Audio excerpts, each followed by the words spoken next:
आज का दिन धनबाद पुलिस के लिए काफ़ी मशक्क़त भरा रहा। कारण दो हैं।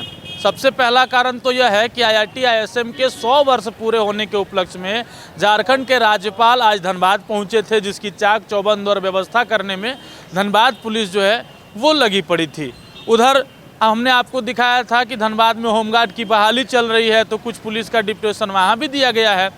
उसी बीच कई दिनों से आप सुन रहे होंगे कि धनबाद कोर्ट को फर्जी ईमेल के जरिए बम से उड़ाने की धमकी बार बार दी जा रही थी, और आज भी इसी तरह का एक फर्जी ईमेल कोर्ट कैंपस के लोगों के पास आया, और जिसके बाद अफरा तफरी मच गई। अब जरा सोचिए कि नज़ारा क्या होगा। एक तरफ कोर्ट को बम से उड़ाने की धमकी दी जा रही हो। वो कहानी तो आपने सुनी होगी कि भागो भागो भागो भेड़िया आया, भेड़िया आया। तो एक बार जब सही में भेड़िया आ जाता है तो फिर उस गवाले को आप जानते हैं आगे क्या कहानी हुई थी। तो उसी प्रकार से हर बार जो है कहीं ना कहीं फर्जी ईमेल के जरिए धनबाद को अव्यवस्थित करने का प्रयास किया जा रहा है। धनबाद कोर्ट को उड़ाने की जो धमकी दी जा रही है, हालांकि पुलिस उसके बाद अपने एक्शन मोड में आ जाती है। डॉग स्क्वाड की टीम छापेमारी करने लगती है। चारों तरफ जो है वो मेटल डिटेक्टर से सघन जांच होने लगती है। DSP के नेतृत्व में पूरा टीम का गठन हो जाता है। पूरे चाक चौबंद की व्यवस्था कर दी जाती है। लेकिन डर तो कहीं न कहीं जिला प्रशासन के मन में और धनबाद वासियों के भी मन में व्याप्त है। खुदा न खास्ता अगर ऐसी घटना हो। लेकिन फिलहाल जो है वो स्थिति सामान्य है, और आप भी देख पा रहे होंगे कि पुलिस ने इंतजाम जो है वो पुख्ता किए हैं। चाहे कोर्ट कैंपस की बात करें, चाहे IIT ISM की बात करें, या पूरे धनबाद की बात करें, क्योंकि धनबाद पुलिस जो है वो अपने काम में अव्वल है। हम जुड़ते हैं यहाँ के कुछ स्थानीय से और कुछ लोगों से भी, और बात करने का प्रयास करते हैं आखिरकार कैसा नज़ारा रहा होगा जब धनबाद कोर्ट को बम से उड़ाने की धमकी मिली।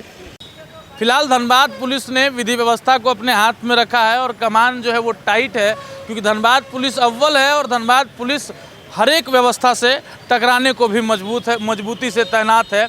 एक तरफ सर हमारे साथ बातचीत करने के लिए हमारे वरिष्ठ संवाददाता जो हैं वो हैं।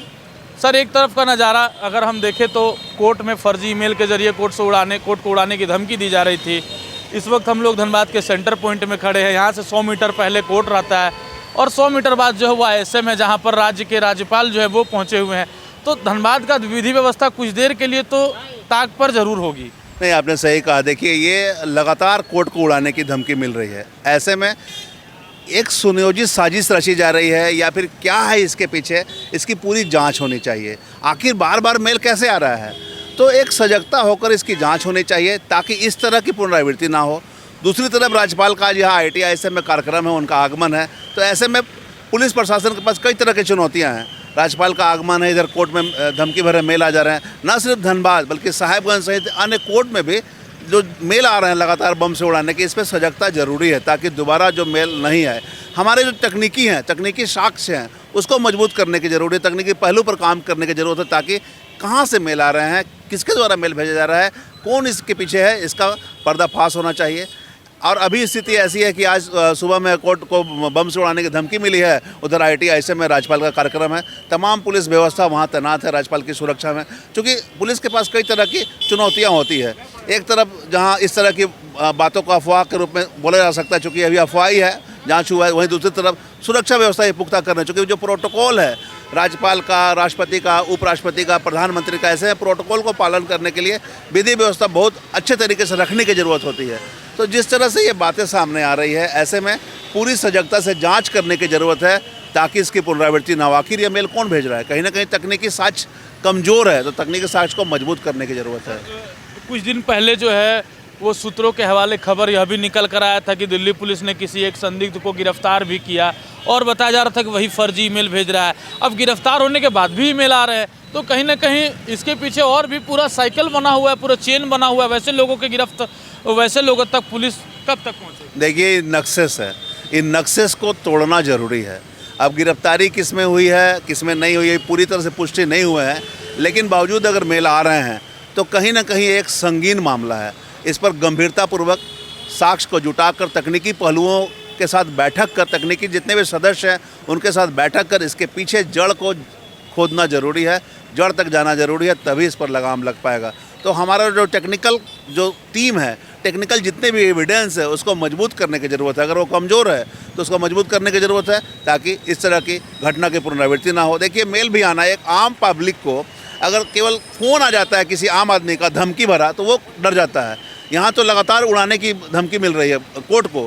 कोर्ट जो कि न्यायपालिका है, सर्वोपरि है, और उसको अगर उड़ाने की धमकी मिल रही है तो कहीं ना कहीं विधि व्यवस्था पर सवाल खड़े हो रहे हैं। ऐसे में तकनीकी साक्ष्य जुटाकर इस पर कार्य करने की ज़रूरत है। बिल्कुल, तो हमारे साथ हमारे वरिष्ठ सहयोगी थे और जिन्होंने साफ तौर पर कहा कि कहीं ना कहीं पुलिस का फेलियर तो है, लेकिन पुलिस को इस बात पर भी हमें दाद देनी चाहिए कि जैसे ही कोई सूचना मिलती है तो पुलिस अपने एक्शन मोड पे आ जाती है।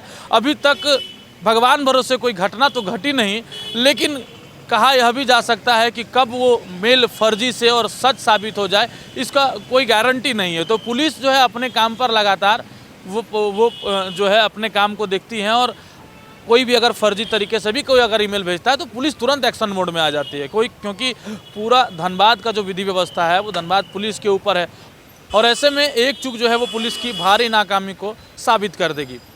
अब देखना यह है कि इस पर आगे क्या अपडेट्स आते हैं, और अन्य खबरों के लिए देखते रहे मिरर मीडिया। सहयोगी संजय के साथ प्रभात रंजन।